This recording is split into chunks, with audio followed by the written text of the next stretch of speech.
அஸ்ஸலாமுஅலைக்கும். நூர்பாய் ரெசிப்பியில் இன்றைக்கி நம்ம பார்க்க போகிறது பீஃப் புட்டு. அது என்ன சொரா புட்டு கேள்விப்பட்டு எதனா பீஃப் புட்டு வாங்க பார்க்கலாம். ரொம்ப சிம்பிள் ஈஸியாக செஞ்சிடலாம். இதில் குழந்தைங்க பெரியவங்க வயசானவங்க பள்ளியில் அதவங்க கூட அசால்ட்டாக சாப்பிட்ருவாங்க.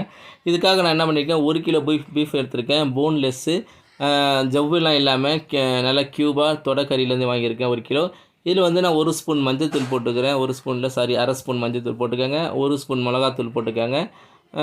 நல்லா சீரகம் வந்து 1 ஸ்பூன் போடணும். சீரகத்தை வாங்கி வறுத்து பவுட்ரு பண்ணி போடுங்க. அப்போ தான் டேஸ்ட்டு வாசனை நல்லாயிருக்கும்.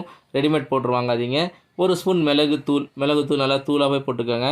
போட்டுட்டு இப்போ வந்து கொஞ்சம் இஞ்சி பூண்டு பேஸ்ட் வந்து நம்ம என்ன பண்ணணும், ரொம்ப மையாக அரைக்கக்கூடாது.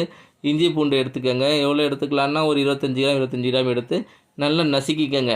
நசுக்கி அதில் வந்து இதில் பாதி அளவு வந்து இந்த கறி நம்ம சேர்த்துக்குவோம். மீதி அப்படியே வைங்க, அப்புறம் அதை சேர்த்துக்கலாம். இதையும் போட்டுட்டு தேவையான அளவுக்கு உப்பு போட்டுக்கோங்க. எவ்வளோ தேவைப்படும், ஒரு ஸ்பூன் போதும் இதுக்கு நான் போட்டிருக்கேன். உங்களுக்கு தெரிஞ்ச கணக்கு போடுங்க. தண்ணி வந்து 1 கிளாஸ் தண்ணி தான் ஊற்றணும், நிறையா ஊற்றாதீங்க. 1 கிளாஸ் கம்மியாக ஊற்றுங்க. அந்த நார்மல் டீ கிளாஸில் நான் 3/4 கிளாஸுக்கு கொஞ்சம் கம்மியாக ஊற்றிருக்கேன். அந்தளவு தண்ணி ஊற்றிக்கலாம், ஓவர் தண்ணி ஆகிடும். இப்போ இதை வந்து ஒரு 5 விசில் வச்சுக்கோங்க. 5 விசில் வச்சுட்டு ஒரு 10 நிமிஷம் ஸ்லோவில் வச்சுருங்க. ரொம்ப குழையணுன்ட்டு இல்லை, நார்மலாக வெந்தால் போதும். இப்போ வெந்துச்சு. இந்த பீஸ் பாருங்க நல்லா வெந்திருக்கு. இதை எடுத்து நீங்கள் வாயில் போட்டுறாதீங்க. இதை சாப்பிட்டிங்கன்னா இதுவே சூப்பராக இருக்குது, எதுக்கு புட்டுன்னு நினச்சிக்கிங்க.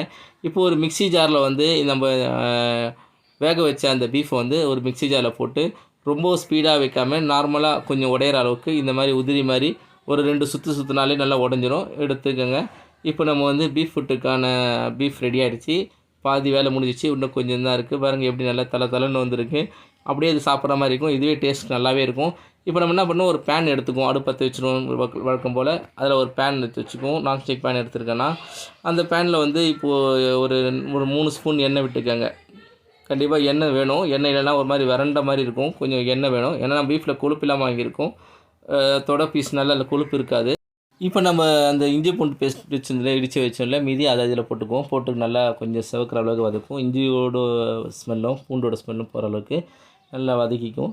இப்போ இது நல்லா வதக்கிட்டு இருக்கு. இதில் வந்து கொஞ்சம் கடலைப்பருப்பும் பருப்பும் கொஞ்சம் போடுவோம். ஏன்னா அது ரொம்ப மெதுவாக இருக்கும். இது போட்டால் கொஞ்சம் நடுவில் கொஞ்சம் கிறிஸ்பியாக இருக்கும். அதுக்காக உளுந்தும் கடலை கொஞ்சம் சேர்த்துக்குவோம். இப்போ இதையும் கொஞ்சம் நல்லா வறுத்துட்டிங்கன்னா இதுவும் கொஞ்சம் கலர் லைட்டாக ப்ரௌன் ஆகும்போது இதில் ஒரு ஸ்மெல் வாசனை, அந்த உளுந்தோட வாசனை சூப்பராக இருக்கும். மேலும் கொஞ்சம் மிளகாத்தூள் கொஞ்சம் ஒரு அரை ஸ்பூனும் ஒரு 2 சிட்டிகை மஞ்சத்தூளும் போட்டு அதையும் மிக்ஸ் பண்ணிக்கோங்க. மிக்ஸ் பண்ணிட்டீங்கன்னா முடிஞ்சிச்சு. இப்போ வந்து நம்ம அந்த மிக்சியில் அரைச்சி வச்சோம்ல பீஃப் ரெடியாக இருக்குல்ல, அதை வந்து இதோடு சேர்த்து நல்லா மிக்ஸ் பண்ணி நல்லா ஃப்ரை பண்ணிக்கோங்க. நல்லா அந்த கீழே இருக்கிற இஞ்சி பூண்டு மசாலா இதுவும் நல்லா ஃப்ரை ஆகணும். ஏன்னா உதிர்ந்துருக்கிறதுனால சீக்கிரத்தில் ஃப்ரை ஆகாது. நல்லா கொஞ்சம் டைம் எடுத்து நல்லா ஃப்ரை மிக்ஸ் பண்ணிக்கோங்க.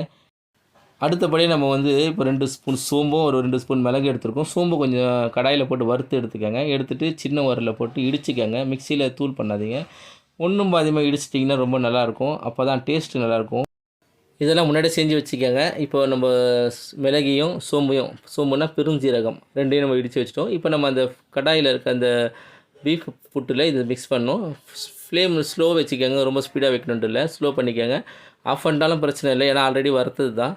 இப்போ இதை போட்டு மிக்ஸ் பண்ணிட்டோம். இப்போ பாருங்கள் டேஸ்ட் எப்படி இருக்குன்னு பார்க்கலாம். நல்லா இருக்கும். கண்டிப்பாக நீங்களும் செஞ்சு பாருங்கள். எம்மி சூப்பராக இருக்குது. நீங்களும் செஞ்சு பார்த்துட்டு என்னோடய சேனல் சப்ஸ்கிரைப் பண்ணுங்கள், லைக் பண்ணுங்கள், கமெண்ட் பண்ணுங்கள். ஜஸாக்கல்லாஹ் ஹைர்.